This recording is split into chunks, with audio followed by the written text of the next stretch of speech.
अस्सलाम वालेकुम स्टूडेंट्स। मुझे उम्मीद है कि आप खैरियत से होंगे और अच्छे से केमिस्ट्री पढ़ रहे होंगे। जी स्टूडेंट्स, मैं आपको वर्ड टू वर्ड लर्निंग में खुशामदीद कहती हूँ और मेरा नाम डॉक्टर फातिमा है और मैं एक MBBS डॉक्टर हूँ।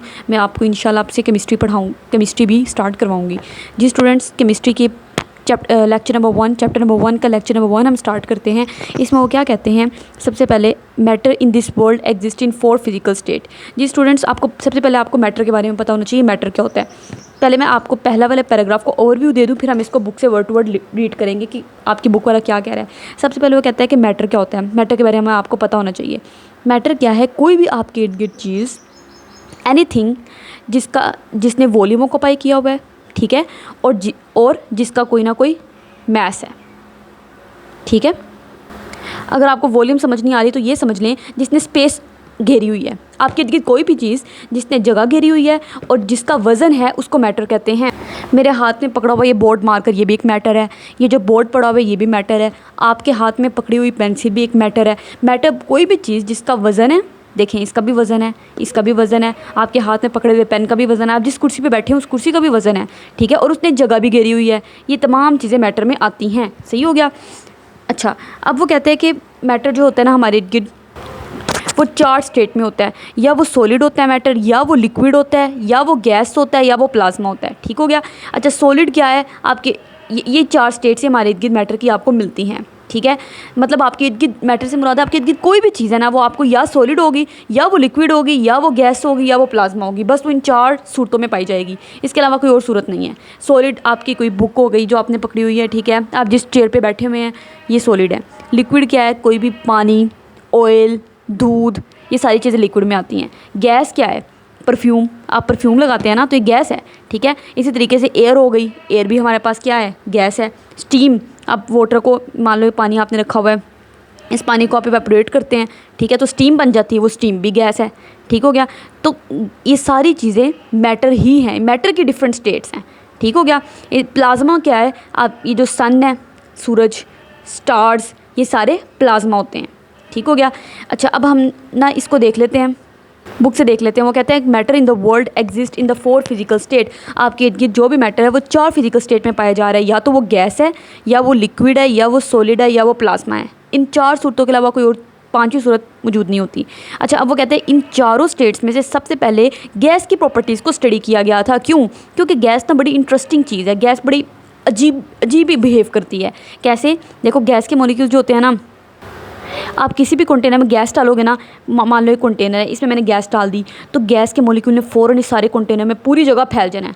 ठीक है, कितनी अजीब बात है। दूसरी अजीब बात यह है कि गैस के मॉलिक्यूल्स को अगर मैं चाहूँ ना, अगर मैं उनको कहूँ, अगर मैं उनको एडजस्ट करने का कहूँ, मैं ऊपर एक पिस्टन लगा दूँ, ठीक है, और पिस्टन से मैं इसको पिस्टन को नीचे की तरफ धक्का मारूँ और गैस के मॉलिक्यूल को सिर्फ इतनी सी जगह दे दूँ ना, तो गैस के मॉलिक्यूल इतनी सी जगह भी ऑक्यूपाई कर लेंगे। ठीक है, मतलब हर तरीके से एडजस्ट करने को तैयार होते हैं गैस के मॉलिक्यूल, हर जगह से कॉम्प्रोमाइज़ कर लेते हैं। उनको ज़्यादा जगह दे दोगे वो सारी जगह घेर लेंगे, उनको कम जगह दे दोगे आप तो वो कम जगह, ठीक है। उनको मान लो आपने पिस्टन जो है ना, आपने इस कंटेनर के ऊपर पिस्टन लगा दिया, पिस्टन को ऊपर नीचे कर सकते हैं, ठीक है। अब पिस्टन को मान लो मैंने इतना नीचे कर दिया, ठीक है, और गैस के मॉलिक्यूल को सिर्फ इतनी सी जगह दी, तो वही गैस के मॉलिक्यूल इतनी सी जगह पे भी अपने आप को पूरा कर लेंगे, एडजस्ट कर लेंगे। ठीक हो गया। तो कितनी अजीब बात है। तीसरा, गैस के मॉलिक्यूल्स, आप जिस तरीके से परफ्यूम भी मैंने आपको बताया गैस ही है ना।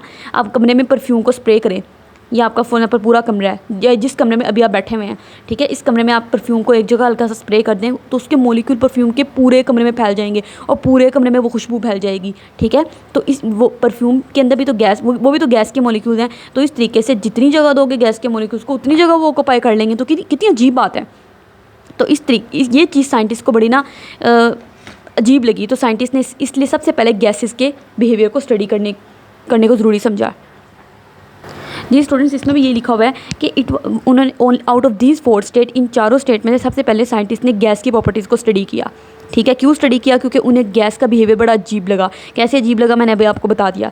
इट वॉज सजेस्टेड, वो कहते हैं उन्होंने ये देखा कि जो फिजिकल प्रॉपर्टीज़ है ना गैसेज की, जिस तरह मैंने अभी आपको बताया, such as their ability to compress, gas के मॉलिक्यूल्स के अंदर एबिलिटी होती है, वो कंप्रेस हो जाते हैं। कंप्रेस का मतलब ये होता है कि थोड़ी सी जगह दो तो थोड़ी सी जगह पर पूरे आ जाएंगे गैस के मॉलिक्यूल, ठीक है। या वो कहता है और एक्सपैंड, अगर ज़्यादा जगह दोगे तो गैस के मॉलिक्यूल ज़्यादा जगह पे एक्सपैंड कर जाएंगे। और डिफ्यूज़, इवन गैस के मॉलिक्यूल डिफ्यूज़ भी करते हैं, जिस तरह मैंने अभी परफ्यूम वाली आपको एग्जांपल दी। डिफ्यूजन का मतलब आपने बायोलॉजी में पढ़ा होगा, चीज़ों का मूव करना हायर कंसनट्रेशन से लोअर कंसनट्रेशन की तरफ, ठीक है।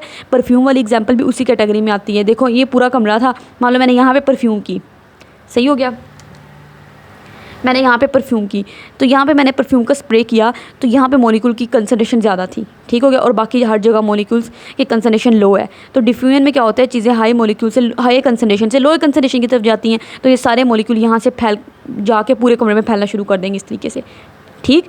तो ये डिफ्यूजन की प्रॉपर्टी है। तो वो कहते हैं कि जो डिफ्यूजन की प्रॉपर्टी है, ये जो गैस की कुछ फिजिकल प्रॉपर्टीज़ है, जैसा कि गैस की एक प्रॉपर्टी है वो कंप्रेस हो जाती है, एक्सपैंड हो जाती है, मतलब ज़्यादा जगह दोगे तो ज़्यादा जगह ऑक्यूपाई कर लेगी, एक्सपैंड हो जाएगी, फैल जाएगी। ये डिफ्यूजन की प्रॉपर्टी जो गैस में आपको मिलती है ना, ये सारी प्रॉपर्टीज़ आप तभी अच्छे तरीके से समझ सकते हो अगर आप ये अज्यूम कर लो कि जो गैस है ना वो बहुत छोटे छोटे पार्टिकल्स पे मुश्तमिल है।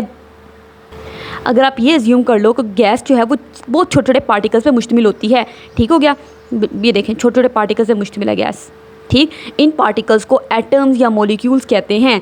अगर आप ये चीज़ अज्यूम कर लोगे ना, तो फिर आप गैस की प्रॉपर्टीज़ को, ये जो हमने भी गैस की प्रॉपर्टीज़ पढ़ी, जिस तरह आप गैस को कंप्रेस कर सकते हो, देखें ये जो मॉलिक्यूल्स हैं जब आप कंप्रेस करेंगे तो ये मॉलिक्यूल्स थोड़ी जगह ऐसे करके सारे मॉलिक्यूल्स इतनी सी जगह घेर लेंगे। इसी तरीके से जब आप गैस को एक्सपैंड करवाओगे तो गैस के मॉलिक्यूल्स पूरे कंटेनर में हर जगह फैल जाएंगे। तो वो कहते हैं ये प्रॉपर्टीज़ आप गैस की तब एक्सप्लेन कर सकते हो अगर आप इस चीज़ को ज्यूम कर लो कि गैस जो है वो छोटे छोटे पार्टिकल्स पे मुश्तमिल है। देखिए छोटे छोटे पार्टिकल्स, इन पार्टिकल्स को मॉलिक्यूल्स कहते हैं या इन पार्टिकल्स को हम गैस के एटम कह सकते हैं, सही हो गया। अच्छा, अब वो कहते हैं कि और हम ये अज्यूम करते हैं वही बात कि गैस जो है ना वो कंसिस्ट कर रही है छोटे छोटे पार्टिकल्स पे, और ये particles continuously moving randomly continuously move कर रहे हैं, ठीक है। पार्टिकल्स मुसलसल हर वक्त मूव कर रहे होते हैं, ये पार्टिकल्स कभी भी चैन से नहीं बैठते, हर वक्त इधर उधर मूव कर रहे हैं, इधर उधर मूव कर रहे हैं, रैंडमली मूव कर रहे हैं। मतलब ये वाला जो पार्टिकल है ना, इसके पास पूरी आज़ादी है, इधर भी जा सकता है, इधर भी जा सकता है, इधर भी जा सकता है, इधर भी जा सकता है, इसकी मर्जी, ठीक है। इसी तरीके से ये वाला पार्टिकल है, ये भी इधर भी जा सकता है, इधर भी जा सकता है, इधर भी जा सकता है, जहाँ मर्जी पार्टिकल चले जाएँ। तो वो कहते हैं ये गैस के मॉलिक्यूल्स जो होते हैं वो रैंडमली मूव कर रहे होते हैं और कॉन्टीन्यूसली मूव कर रहे होते हैं। ये आइडिया जो था ना, इस आइडिया की वजह से साइंटिस्ट ने फिर एक थ्योरी बना दी। उस थ्योरी को कहते हैं kinetic particular theory of gases. ख़ास तौर पर ये गैसेस के बिहेवियर को एक्सप्लेन करेगी। ये वाली जो थ्योरी है ना, ये जो मैं अभी हम डिटेल में पढ़ेंगे, kinetic particular theory of gases, इसको ना हम केपीटी थ्योरी कहेंगे, केपीटी, ताकि मैं ना, क्योंकि हर बार मैं kinetic particular theory of gases बोलूँगी तो नाम लंबा हो जाएगा, तो हम केपीटी इसका नाम शॉर्टकट में रख लेते हैं अपनी आसानी के लिए, ठीक है। KPT, kinetic particle theory of gases. मतलब ये थ्योरी ये कहती है, नाम से पता लग रहा है, मुश्किल ही नहीं है। काइनेटिक का मतलब होता है मूवमेंट, हमेशा आपने पढ़ा होगा kinetic energy, potential energy physics में।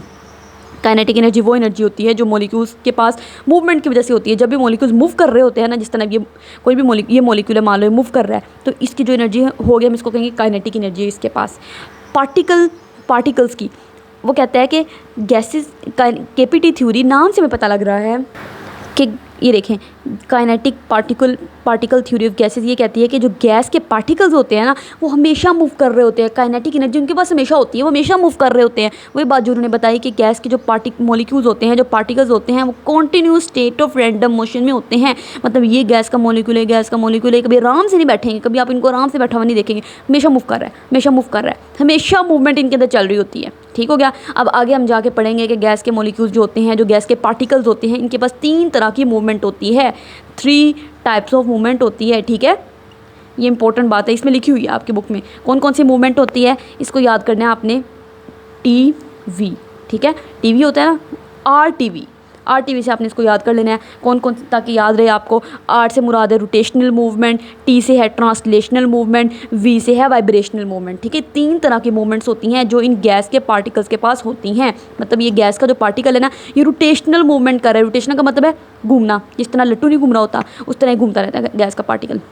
ट्रांसलेशनल मूवमेंट भी कर रहा है। ट्रांसलेशन का मतलब होता है एक जगह से दूसरी जगह जाना। मतलब गैस का पार्टिकल भी इधर है तो अगले लम्हे ये इधर होगा, इसी तरीके से इधर है तो अगले लम्हे ये इधर होगा। तो एक जगह से इन्होंने आराम से नहीं बैठना, खुद भी ऐसे भी मूव करते रहना है, लट्टू की तरह घूमते भी रहना है, एक जगह से दूसरी जगह भी जाते रहना है, और वाइब्रेशनल मूवमेंट भी करनी है। वाइब्रेशनल मूवमेंट का मतलब है कि हल्का हल्का ऐसे से करके शेक करते रहना, जिस तरह ऐसे ऐसे करके बस, मतलब अगर ये मॉलिक्यूल है तो ऐसे ऐसे से भी मूव करता रहेगा, ठीक है। इस तरह की जो मूवमेंट होती है, जिस तरह पेंडुलम मूव करता है, ऐसे करके ये वाइब्रेशनल मूवमेंट होती है। तो गैस के मॉलिक्यूल्स जो होते हैं ना, इनकी तीनों तरह की इनके पास मूवमेंट होती है। ये आपकी बुक में लिखा हुआ है। अभी मैं आपको बुक की लाइन दिखा देती हूँ, मैंने अपने से कुछ नहीं बता रही, एक एक चीज़ आपको बुक की ही बताऊँगी, ठीक हो गया। अब वो कहते हैं कि जो KPT थ्योरी है जो हम अभी एक्सप्लेन करने लगे हैं, ये आपको लॉन्ग क्वेश्चन में आ सकती है। क्यों? क्योंकि चैप्टर नंबर 1 में से लॉन्ग क्वेश्चन आना है, पेयरिंग स्कीम में इसमें लॉन्ग क्वेश्चन आता है, ठीक है।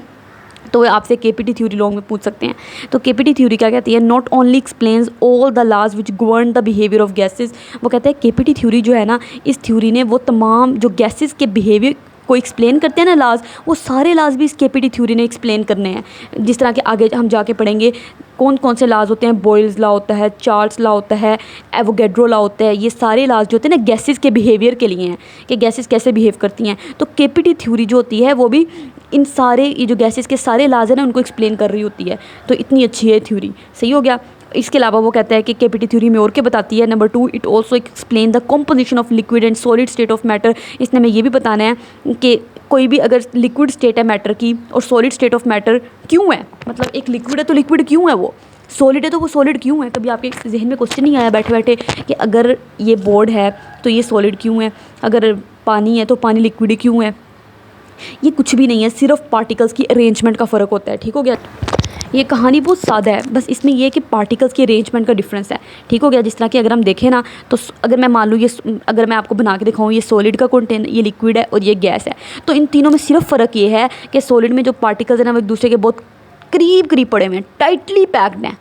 क्योंकि हमने पढ़ा कि पूरी दुनिया का जो मैटर है ना वो पार्टिकल से मिलके बना हुआ है, ठीक हो गया। ये बात होता है, कोई भी मैटर है, कोई सॉलिड चीज़ है, लिक्विड चीज़ है, गैस चीज़ है, उसने पार्टिकल से मिलके बनना है। ये भी पार्टिकल से मिलके बनी है लिक्विड, ये सॉलिड में बना रही हूँ, ठीक हो गया। ये लिक्विड की हम बात करेंगे और इधर हम गैस की बात करेंगे, ठीक हो गया। तो सॉलिड भी पार्टिकल से मिलकर बना हुआ है, लिक्विड भी पार्टिकल से मिलकर बना हुआ है। फिर फ़र्क क्यों है इनमें? फ़र्क ये है कि लिक्विड के अंदर जो पार्टिकल्स होते हैं ना वो थोड़े थोड़े एक दूसरे से दूर होते हैं, बस थोड़े थोड़े, ज़्यादा दूर नहीं होते, ठीक हो गया। और गैस में जो पार्टिकल्स बिल्कुल एक दूसरे से दूर हैं, बिल्कुल जितना दूर जा सकते हैं एक दूसरे से उतने दूर हैं, ठीक हो गया। तो ये फ़र्क होता है। सॉलिड में देखिए पार्टिकल्स कितने टाइटली पैक्ड है एक दूसरे के। ये आपकी बुक में अभी हम KPT थ्योरी में ही पढ़ेंगे, ठीक है। KPT थ्योरी के एंड वाले पैराग्राफ में सारी बातें लिखी हुई हैं कि सॉलिड के पार्टिकल्स जो होते हैं वो बड़े टाइटली पैक्ड हैं, लिक्विड के पार्टिकल्स एक दूसरे से थोड़ी थोड़ी दूर हैं, ठीक है। और गैस के पार्टिकल्स देखिए कितनी दूर है। इस वजह से ये गैस है, इस वजह से ये लिक्विड है, इस वजह से सॉलिड है तीनों में पार्टिकल्स ही, बस फ़र्क ये है पार्टिकल्स की अरेंजमेंट में फ़र्क है। इधर देखिए कैसे अरेंज हुए हैं, इधर कैसे अरेंज हुए हैं, इधर कैसे अरेंज हुए हैं, ठीक हो गया। यही बात अभी हमने डिटेल में दोबारा करनी है, ठीक है।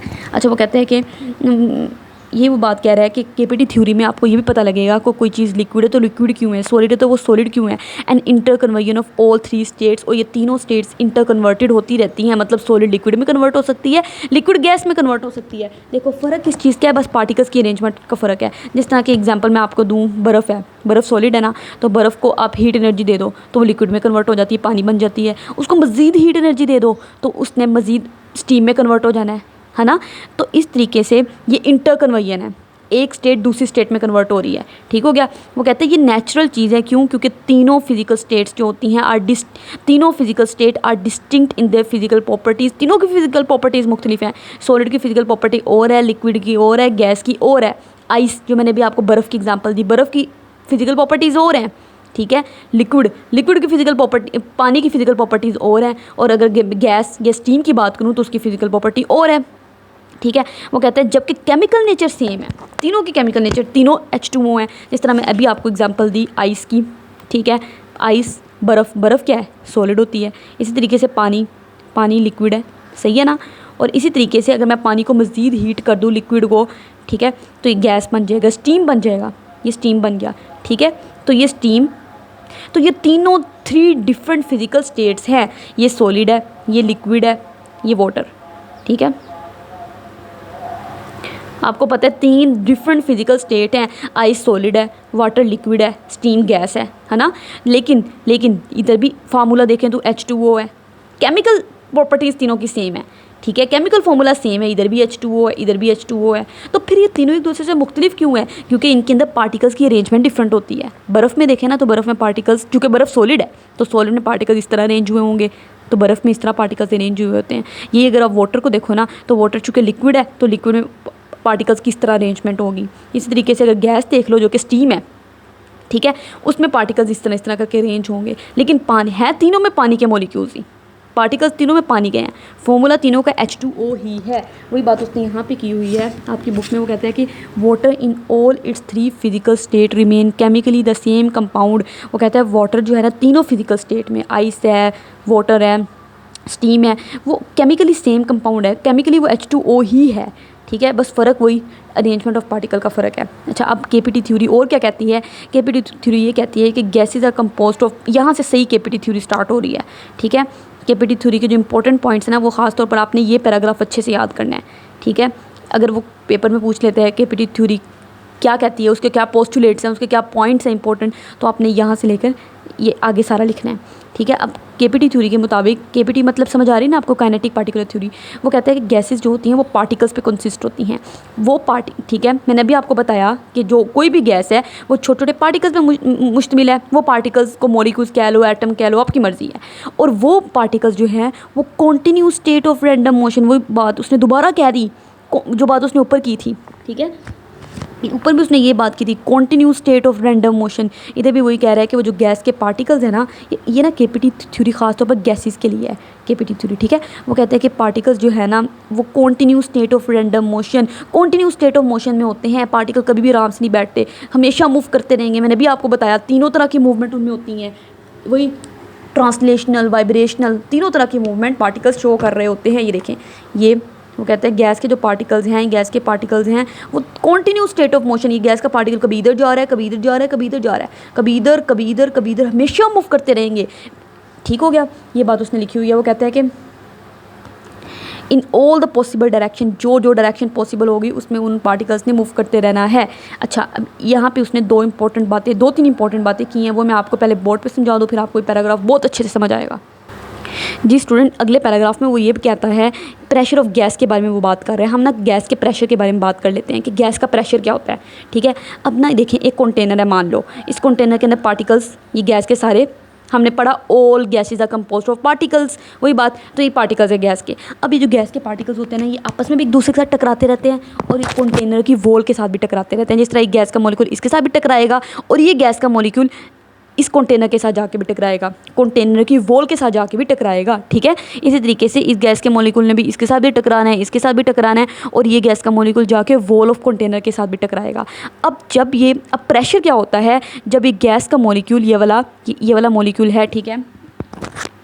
मान लो मैं ए मॉलिक्यूल की बात कर रही हूँ। ए मॉलिक्यूल जब इसको ए मॉलिक्यूल कह रहे हैं, जब ये जाके वॉल ऑफ कंटेनर के साथ टकराएगा ना, अब आप मुझे खुद ही बताएं कि प्रेशर क्या होता है। प्रेशर का आपने फॉर्मूला पढ़ा हुआ है फिजिक्स में, या आप 10th में पढ़ेंगे, मुझे आइडिया नहीं है। Pressure is equal to force over area, ये फॉर्मूला आपने याद कर लेना है, ये आपको पूरी ज़िंदगी नहीं जान छोड़ेगा। Pressure is equal to force over area. Pressure क्या है? Force over area. आप खुद ही सोचें, गैस का मॉलिक्यूल जब जाके वॉल ऑफ कंटेनर के साथ टकराएगा तो एक फोर्स नहीं लगाएगा ना एक फोर्स।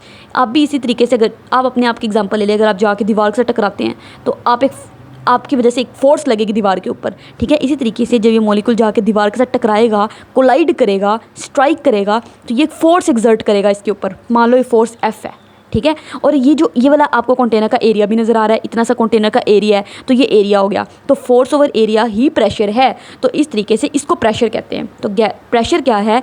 वैसे तो गैस के मॉलिक्यूल आपस में भी एक दूसरे से टकरा रहे हैं, कंटेनर के साथ भी टकरा रहे हैं, लेकिन जब वो वॉल ऑफ कंटेनर के साथ जाके टकराते हैं तो तब वो एक फोर्स एक्सर्ट करते हैं, एक फोर्स लगाते हैं कंटेनर की दीवार के ऊपर। वो फोर्स को जब उसके एरिया से डिवाइड कर देंगे तो प्रेशर आ जाएगा। तो ये प्रेशर है, यही उन्होंने बुक में लिखा हुआ है। बुक से वर्ड टू वर्ड पढ़ लेते हैं। वो कह रहा है pressure exerted by a gas, एक गैस ने जो प्रेशर एक्सर्ट करना है वो क्या होता है, is due to collision of the particle. वो पार्टिकल की कोलिजन है, उसका कोलाइड करना है, उसका टकराना है with the wall of container, container की वॉल के साथ। वो जो जाके कंटेनर की वॉल के साथ जाके टकरा रहा है ना और फोर्स एक्सर्ट कर रहा है, तो उस फोर्स को एरिया से डिवाइड करेंगे तो प्रेशर आ जाएगा। तो वही प्रेशर है। अच्छा, अब वो कहता है आगे उसने एक और कॉन्सेप्ट दिया है। अगली लाइन आपको तब समझ आएगी जब ये कॉन्सेप्ट आप समझ लेंगे। काइनेटिक एनर्जी क्या होती है, ठीक है। काइनेटिक एनर्जी मैंने आपको बताया, it is the energy possessed bye molecule in movement, कोई भी मॉलिक्यूल जो मूव कर रहा होता है ना उसकी जो एनर्जी होती है उसको काइनेटिक एनर्जी कहते हैं। ये मान लो ये मॉलिक्यूल मूव कर रहा है ऐसे करके, बेशक चाहे कैसे भी मूव कर रहा है, बेशक ट्रांसलेशनल मोशन कर रहा है, वाइब्रेटरी मोशन कर रहा है, रोटेटरी मोशन कर रहा है, मूव कर रहा है, ठीक है, उसकी जो एनर्जी होगी उसको काइनेटिक एनर्जी कहेंगे। ठीक, अब ये मॉलिक्यूल की काइनेटिक एनर्जी किस चीज़ पे डिपेंड करती है, इस मॉलिक्यूल के पास कितनी काइनेटिक एनर्जी है, इसके पास कितनी काइनेटिक एनर्जी है, इसके पास कितनी काइनेटिक एनर्जी है, ये कौन तयन करेगा, ये तयन करता है टेम्परेचर। सही हो गया, ये इंपॉर्टेंट बात है टेम्परेचर। ठीक है, और टेम्परेचर भी आपने केल्विन में लेना है, ये बड़ी इंपॉर्टेंट बात है। टेम्परेचर सेल्सियस में नहीं लेना, फ़ारेनहाइट में नहीं लेना, केल्विन में लेना है, क्योंकि टेम्परेचर के 3 स्केल्स हैं ना, आपको पता होगा, केल्विन, फ़ारेनहाइट, सेल्सियस। तो केल्विन में आपने टेम्परेचर की बात करनी है। तो ये इंपॉर्टेंट बात है कि काइनेटिक एनर्जी डायरेक्टली प्रोपोर्शनल होती है टेम्परेचर के। सही हो गया, और टेम्परेचर भी केल्विन में होना चाहिए, शर्त है। ठीक, डायरेक्टली प्रोपोर्शनल का ये मतलब होता है टेम्परेचर बढ़ेगा, काइनेटिक एनर्जी मॉलिक्यूल की बढ़ेगी, टेम्परेचर कम होगा, मॉलिक्यूल की काइनेटिक एनर्जी कम होगी। ये डायरेक्टली प्रोपोर्शनल होता है, एक चीज़ बढ़ रही है दूसरी भी बढ़ रही है, एक चीज़ कम हो रही है दूसरी भी कम हो रही है। ठीक है, खुद ही सोचें, ये तो आम बात है। टेम्परेचर, अगर किसी भी चीज़ का टेम्परेचर बढ़ रहा है मतलब वहाँ पर हीट एनर्जी बढ़ रही है, ऐसे ही होता है ना। तो अगर आप मॉलिक्यूल्स को हीट एनर्जी ज़्यादा दोगे, हीट एनर्जी मिल रही है ना मॉलिक्यूल को, heat is a form of energy, heat energy की शक्ल है। तो अगर आप मॉलिक्यूल का, अगर आप इस सिस्टम का, मान लो एक कंटेनर, आप इस कंटेनर का टेम्परेचर बढ़ा रहे हो, पहले टेम्परेचर मान लो 25 था, आपने 30 कर दिया। टेम्परेचर बढ़ाने का मतलब है आपने हीट एनर्जी ऐड की है। जब हीट एनर्जी ऐड करेंगे मॉलिक्यूल, ये जो मॉलिक्यूल्स इनको हीट एनर्जी ज़्यादा मिलेगी तो ये ज़्यादा मूव करेंगे, जाहिर सी बात है, एनर्जी आ गई, अभी रहे मूव किए बगैर तो रहेंगे नहीं, तो ये मॉलिक्यूल ज़्यादा मूव करेंगे, ज़्यादा मूव करेंगे तो जो एनर्जी, जो मूवमेंट की वजह से एनर्जी आती है उसी को तो काइनेटिक एनर्जी कहते हैं। तो ज़्यादा मूवमेंट होगी तो ज़्यादा काइनेटिक एनर्जी होगी। सही हो गया, तो यही मैंने आपको बताया है, टेम्परेचर ज़्यादा होगा तो काइनेटिक एनर्जी ज़्यादा होगी। तो ये बात बड़ी इंपॉर्टेंट है। ठीक है, देखो अगर एक कंटेनर है, इसका टेम्परेचर ज़्यादा है तो ज़्यादा काइनेटिक एनर्जी होगी। वही बात जो मैंने आपको समझाई, ये बात नहीं आपने भूलनी, बहुत इंपॉर्टेंट बात है केपीटी थ्योरी में ना, कि जो काइनेटिक एनर्जी है वो डायरेक्टली प्रोपोर्शनल टू टेम्परेचर है। ये बड़ी इंपॉर्टेंट बात है, ये आगे बुक में इन्होंने ये लाइन लिखी हुई है, मैं भी आपको समझाती हूँ। लेकिन एक कॉन्सेप्ट और आपने इससे समझना है, मैंने आपको बताया अगर इस कंटेनर का टेम्परेचर ज़्यादा होगा तो काइनेटिक एनर्जी ज़्यादा होगी। ठीक है, मान लो एक कंटेनर है और एक ये कंटेनर है, मैं आपको समझाने के लिए यही चीज़ इसलिए बार बार एग्जांपल दे रही हूँ।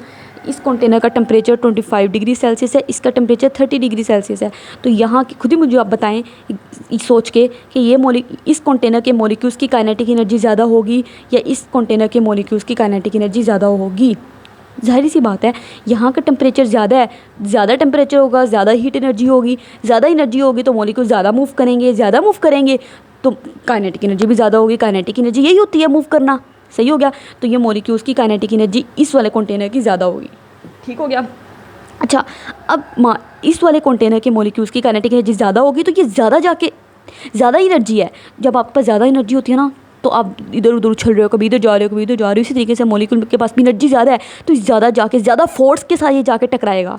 ज़्यादा फोर्स के साथ जाके टकराएगा तो मुझे खुद ही बताएं, जब फोर्स ज़्यादा होगी तो प्रेशर भी ज़्यादा होगा ना, ऐसे ही होगा ना।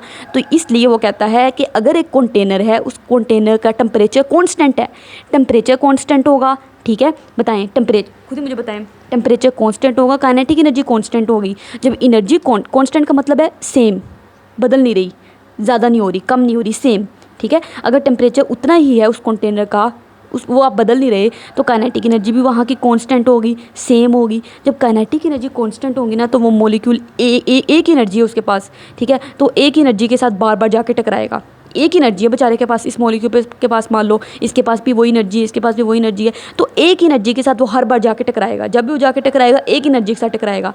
तो जब एक एनर्जी के साथ टकराएगा, एक ही फोर्स एक्सर्ट करेगा तो प्रेशर भी एक ही रहेगा ना, प्रेशर भी कांस्टेंट रहेगा। तो वही बात वो उस लाइन में कर रहा है। देखें इस लाइन में वो क्या कहता है, since the pressure of gas in a container does not change with time at a constant temperature. वो कहता है जब टेम्परेचर कांस्टेंट होता है तो pressure of gas in a container does not change, वो भी चेंज नहीं होता। ठीक है, जब टेम्परेचर कांस्टेंट होगा, मैंने अभी आपको बताया, तो काइनेटिक एनर्जी कांस्टेंट होगी। काइनेटिक एनर्जी कांस्टेंट होगी तो वो एक ही फोर्स से जाके हमेशा टकराएगा। ठीक है, तो यही तो प्रेशर होता है। तो प्रेशर जो होगा वो भी चेंज नहीं होगा, प्रेशर भी सेम ही रहेगा। यही वो बात कह रहा है। वो कहता है इट इज़ अज्यूम्ड दैट, ये देखा गया है, the collision between its particles don't involve any loss or gain of energy due to friction. वो कहता है कि कोलिजन जब होती है बिटवीन इट्स पार्टिकल्स, गैस के पार्टिकल जब आपस में टकराते हैं ना, तो don't involve any loss or gain of energy due to friction. Gas के पार्टिकल मान लो जी स्टूडेंट, वो कह रहे हैं कि गैस के जो पार्टिकल्स हैं जब आपस में एक दूसरा टकराएंगे ना, क्योंकि मैंने आपको बताया जो गैस के पार्टिकल्स हैं ये आपस में भी एक दूसरा टकरा रहे हैं, ये इसके साथ टकरा रहे हैं, इसके साथ टकरा रहे हैं, आपस में भी एक दूसरे के साथ स्ट्राइक कर रहे हैं, आपस में भी दूसरे साथ टकरा रहे हैं। जब आपस में एक दूसरे के साथ टकराएंगे तो एनर्जी का लॉस नहीं होता। ये बात उसने आइडियल गैस के लिए की है। अच्छा, ये ना आप बड़ी क्लास में जाके पढ़ेंगे, फर्स्ट ईयर सेकंड ईयर में। 2 तरह की गैस होती है, एक आइडियल गैस होती है, एक रियल गैस होती है। वैसे उसको यहाँ पे बताना चाहिए था लेकिन उसने बताया नहीं है। आइडियल गैस वो गैस होती है जो आपको लग रहा है आइडियल, जो एक इमेजिनरी गैस है, रियल एग्जिस्ट नहीं करती। रियल गैस वो होती है जो हकीकत में एक्चुअल गैस है, जो वाकई हमारी इस हकीकी दुनिया में एग्जिस्ट करती है। अब ये बात तो आप खुद ही सोचें ना, ये तो रियल गैस के लिए बात है ही नहीं। क्या बात कि जब एक मॉलिक्यूल दूसरी मॉलिक्यूल से जाके टकराता है तो जाहिर सी बात है दोनों में रगड़ होगी। जब रगड़ होगी तो दोनों के फ्रिक्शन पैदा होगी ना। जब दो मॉलिक्यूल एक दूसरे दो चीज़ें एक दूसरे से टकराती है तो फ्रिक्शन पैदा होती है। फ्रिक्शन की वजह से कुछ ना कुछ एनर्जी लॉस होती है। तो वो कह रहा है लेकिन इस केस में केपीटी थ्योरी में हम आइडियल गैस की ज़्यादातर बात करते हैं, और ये पॉइंट भी वो आइडियल गैस के लिए बता रहा है। वो कह रहा है कि जब 2 मॉलिक्यूल एक दूसरे से जाके टकराएंगे ना तो वहाँ पे कोई एनर्जी का लॉस नहीं होगा। कोई फ्रिक्शन की वजह से एनर्जी लॉस नहीं होती, कोई फ्रिक्शन होती ही नहीं है जिसकी वजह से कोई एनर्जी का लॉस नहीं हो रहा। हालांकि हकीकी दुनिया में ऐसा नहीं होता। हकीकी दुनिया में जब भी जो 2 चीज़ें एक दूसरे से टकराती हैं ना तो फ्रिक्शन पैदा होती है और फ्रिक्शन की वजह से एनर्जी लॉस्ट होती है, एनर्जी उतनी नहीं रहती। लेकिन यहाँ पे वो कह रहा है ऐसा नहीं होगा।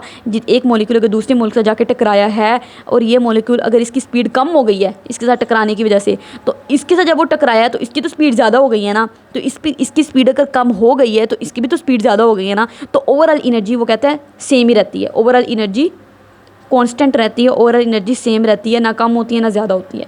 ठीक है, कोई वो बात यहाँ पे कह रहा है। देखिए वो कहते हैं कि इट इज़ अज्यूम दैट कि जो कोलिजन बिटवीन द पार्टिकल्स है ना डोंट इन्वॉल्व, पार्टिकल्स एक दूसरा कोलाइड करते हैं, टकराते हैं, तो don't involve any loss or gain of energy. ना ही ओवरऑल टोटल एनर्जी ना ही लॉस हो रही है ना ही टोटल एनर्जी ज़्यादा हो रही है ड्यू टू फ्रिक्शन की वजह से। ठीक है, अच्छा, the attractive forces between the particles, और इसके ये और अगला वो पोस्टुलेट क्या बता रहा है, वो ये पोस्टुलेट बता रहा है कि गैस के जो अगले पोस्टुलेट में वो क्या बता रहा है कि वो कहता है कि अगर ये कंटेनर है इसमें गैस के पार्टिकल्स हैं, ठीक है, और गैस के पार्टिकल्स एट लो प्रेशर है। लो प्रेशर का मतलब है प्रेशर लो होगा तो गैस के पार्टिकल्स की तादाद भी कम है, कम पार्टिकल्स हैं। ठीक है, तो कम पार्टिकल्स होंगे, जाहिर सी बात है गैस के, तो एक दूसरे बहुत दूर दूर होंगे, क्योंकि गैस के मॉलिक्यूल चाहते हैं वो एक दूसरे दूर दूर ही रहें, जितना दूर जा सकते हैं दूर रहेंगे। ठीक है, तो वो कहते हैं ये जो गैस के पार्टिकल्स हैं ना इनके दरमियान में जो फोर्सेस ऑफ अट्रैक्शन है वो निग्लिजिबल है, ना होने के बराबर है। क्योंकि जाहिर सी बात है, खुद ही सोचिए एक गैस का पार्टिकल इधर है और दूसरा अगर यहाँ पे है, तो खुद ही सोचिए इनके दरमियान में क्या फोर्स ऑफ अट्रैक्शन होगी, इतनी दूर दूर तो हैं। तो इसलिए वो कह रहा है कि गैस के पार्टिकल्स जो होते हैं वो एक दूसरे से हमेशा दूर दूर ही रहते हैं। जब वो हमेशा दूर दूर रहते हैं तो उनके दरमियान में जो फोर्सेज होती हैं वो फोर्सेज ऑफ अट्रैक्शन वो निग्लिजिबल होती हैं। द अट्रैक्टिव फोर्सेज जो होती हैं, forces of attraction particles of gas के दरमियान में अज्यूम्ड एज निग्लिजिबल, वो ना होने के बराबर हैं। क्यों? क्योंकि particles are widely apart, particles एक दूसरे से बहुत दूर दूर होते हैं एट लो प्रेशर। ये गैस के पार्टिकल्स जितनी एक दूसरे से दूर रहना चाहे ना हो सकते हैं उतना एक दूसरे से दूर होंगे।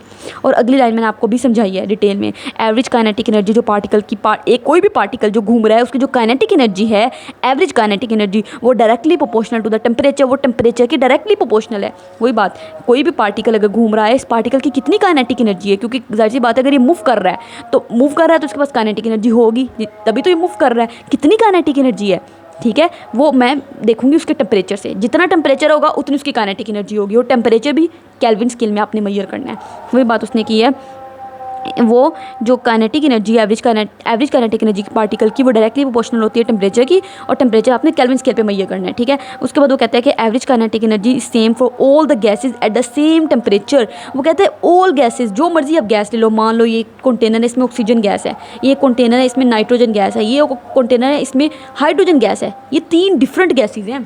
ठीक हो गया, लेकिन अगर इन तीनों का टेम्परेचर सेम है ना, इसका भी 25 डिग्री सेल्सियस टेम्परेचर, इसका भी 25, इसका भी 25, तो तीनों के मॉलिक्यूल जो है ना गैस के पार्टिकल्स हैं, उन पार्टिकल्स की जो एवरेज काइनेटिक एनर्जी होगी वो सेम होगी। क्यों? क्योंकि टेम्परेचर सेम है। डिपेंड नहीं करता कौन सी गैस है, नेचर ऑफ गैस से फ़र्क नहीं पड़ता कि कौन सी गैस है, ऑक्सीजन गैस है, नाइट्रोजन गैस है, हाइड्रोजन गैस है, नो, टेम्परेचर सेम है तो काइनेटिक एनर्जी सेम है। ये उसने बात की है कि एवरेज काइनेटिक एनर्जी सेम होगी ऑल गैसेस के लिए एट द सेम टेम्परेचर, अगर टेम्परेचर सेम है। क्यों? क्योंकि काइनेटिक एनर्जी तो डिपेंड ही सिर्फ टेम्परेचर पे करती है, बात हम पहले डिटेल में कर चुके हैं। सही हो गया। अब वो कहता है काइनेटिक थ्योरी के मुताबिक लिक्विड कैसा होता है और सॉलिड कैसा होता है, ये उसने बताया हुआ है। वो कहता है काइनेटिक थ्योरी के मुताबिक पार्टिकल जो सॉलिड के अंदर लिक्विड के अंदर होते हैं ना, स्टूडेंट्स अब वो केपीटी में ना, अब वो लिक्विड की बात करेगा और सॉलिड की बात करेगा। वो कह रहा है लिक्विड की पहले हम बात करते हैं फिर सॉलिड की। लिक्विड में कि पार्टिकल्स जो होते हैं ना लिक्विड के, क्योंकि आपको पता है ये भी मैटर है और सारा मैटर जो होता है पार्टिकल से मिलकर बना होता है, तो लिक्विड के अंदर भी पार्टिकल्स ही घूम रहे हैं। वो पार्टिकल्स वो कहता है कि एक दूसरे के थोड़े थोड़े करीब होते हैं, मतलब ज़्यादा करीब नहीं है सॉलिड की तरह, लेकिन एक दूसरे से करीब हैं फिर भी, और गैस की जितनी दूर भी नहीं है। गैस के देखिए कितनी दूर थे, ठीक है, पार्टिकल्स एक दूसरे से। और ये पार्टिकल्स भी ऑल डायरेक्शन के अंदर मूव कर रहे होते हैं, मतलब ये पार्टिकल्स इधर भी जा सकते हैं, आपके सामने ही है, और ये पार्टिकल इधर भी जा सकता है, इधर भी जा सकता है। इस पार्टिकल को खुली आज़ादी है, इस तरीके से पार्टिकल इधर भी जा सकता है, इधर भी जा सकता है, इधर भी जा सकता है, तो वही ठीक है।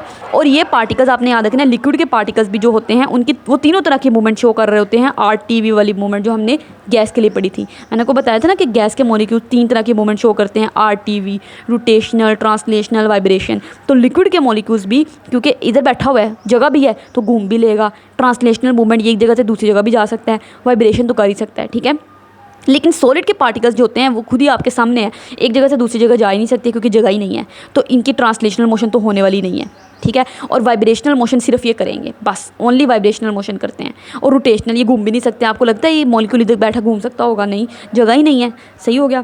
तो ये बात उसने यहाँ पे लिखी हुई है, वो ये क्या है। और लेकिन जो लिक्विड होता है ना, आप खुद ही बताएं सोच के, लिक्विड जिस तरह पानी है, पानी जो होता है ना, पानी का फिक्स्ड वॉल्यूम ज़रूर है लेकिन फिक्स्ड शेप नहीं है, ठीक है, ये बात आपको पता है ना। फिक्स्ड वॉल्यूम ज़रूर है पानी का लेकिन फिक्स्ड शेप नहीं है। क्यों?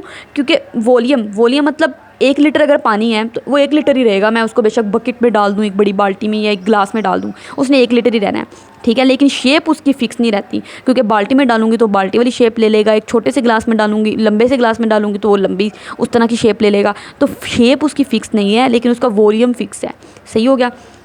वही बात उसने यहाँ पे लिखी हुई है कि पार्टिकल जो लिक्विड में होते हैं वो एक दूसरे के बहुत करीब करीब होते हैं, तो पता ही है आपको, और वो ऑल पॉसिबल डायरेक्शन में मूव कर सकते हैं क्योंकि इतनी जगह तो उनमें है। एज अ रिजल्ट जिसके नतीजे में जो पार्टिकल्स होते हैं लिक्विड के don't have any fixed position and shape, उनकी कोई फिक्स्ड पोजीशन और फिक्स शेप नहीं होती, ना फिक्स्ड पोजीशन है ना शेप फिक्स है। शेप जिस तरह के कंटेनर में डालोगे उस तरह की वो शक्ल इख्तियार कर लेंगे। वो कहते हैं चूँकि इन पार्टिकल्स के दरमियान में इंटर पार्टिकुलर फोर्सेज होती हैं, लिक्विड में तो मैंने आपको बताया था ना, लिक्विड के मॉलिक्यूल्स के दरमियान में इंटर पार्टिकुलर फोर्सेस थी नहीं क्योंकि वो एक दूसरे से बहुत दूर दूर हैं, लेकिन यहाँ पे वो एक दूसरे से करीब करीब है, तो इनके दरमियान में इंटर पार्टिकुलर फोर्सेस हैं। इंटर पार्टिकुलर फोर्सेस क्या होती हैं? जो पार्टिकल्स के दरमियान में फोर्सेस होंगी। Inter means between, particles mean particle, forces mean forces, जो पार्टिकल्स के दरमियान में फोर्सेज होती हैं, ठीक है। वो कहता है चूँकि इंटर पार्टिकल फोर्सेज हैं इसलिए लिक्विड का एक फिक्स्ड वॉल्यूम है, वॉल्यूम फिक्स्ड है, 1 लीटर है, उसने 1 लीटर ही रहना है, ठीक है, और उसका लेवल भी उतना ही रहता है। लेकिन अच्छा, और वो कहता है कि लिक्विड के जो पार्टिकल होते हैं वो all 3 type of movement show करते हैं, वही RTV वाली, रोटेशनल, ट्रांसलेशनल, वाइब्रेशन, ठीक है। आगे वो सॉलिड की बात करता है, लेक्चर लंबा हो रहा है, जल्दी बात कर लेते हैं सॉलिड की। सॉलिड सब्सटेंसेस जो होती हैं वो आयंस पे मुश्तमिल है, एटम पे मुश्तमिल है, मॉलिक्यूल्स पे मुश्तमिल है। जी स्टूडेंट्स, वो कह रहे हैं कि सॉलिड की जो सब्सटेंसेस होती है वो आयंस पे मुश्तमिल है, एटम्स पे मुश्तमिल है, मॉलिक्यूल्स पे मुश्तमिल है। आयंस पे जिस तरह के नमक है, नमक के अंदर सोडियम आयन, क्लोराइड आयन होते हैं, तो वो सॉलिड ही है ना। तो एटम्स में जिस तरह के कोई भी ये है, बोर्ड है, मेरी बुक है, मेरा पॉइंटर है, ये सारे एटम्स पे मुश्तमिल होते हैं, तो ये सारी सॉलिड सब्सटेंसेस ही हैं। और मॉलिक्यूल्स पे भी सॉलिड सब्सटेंसेस मुश्तमिल हो सकते हैं, जिस तरह चीनी है, चीनी के अंदर सारे शुगर के मॉलिक्यूल्स होते हैं। तो सॉलिड सब्सटेंसेस में आयंस भी हो सकते हैं, एटम भी हो सकते हैं, मॉलिक्यूल भी हो सकते हैं। अब वो कहते हैं केपीटी थ्योरी के मुताबिक जो सॉलिड के अंदर इंटर पार्टिकुलर फोर्सेज है बहुत स्ट्रॉन्ग है। नजर आ रही है ना आपको पार्टिकल फोर्सेज, पार्टिकल्स एक दूसरे के कितने करीब करीब मौजूद हैं, तो इंटर पार्टिकुलर फोर्सेज बहुत स्ट्रॉन्ग होती हैं, जिसकी वजह से वो पार्टिकल्स जो होते हैं फिक्स्ड पोजीशन में है, इनकी पोजीशन फिक्स्ड है।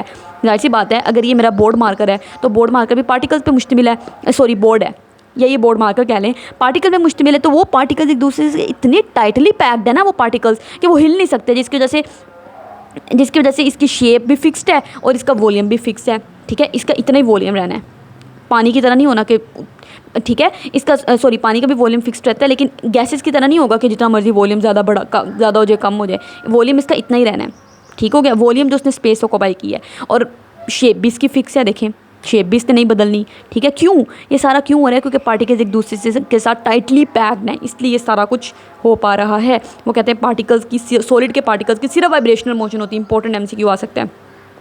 No translational motion, no rotational motion, only vibrational motion होती है। सिर्फ इधर बैठा बैठा पार्टिकल हल्का सा बस ऐसे वाइब्रेट कर सकता है, थोड़ा सा वाइब्रेट कर लेगा बस।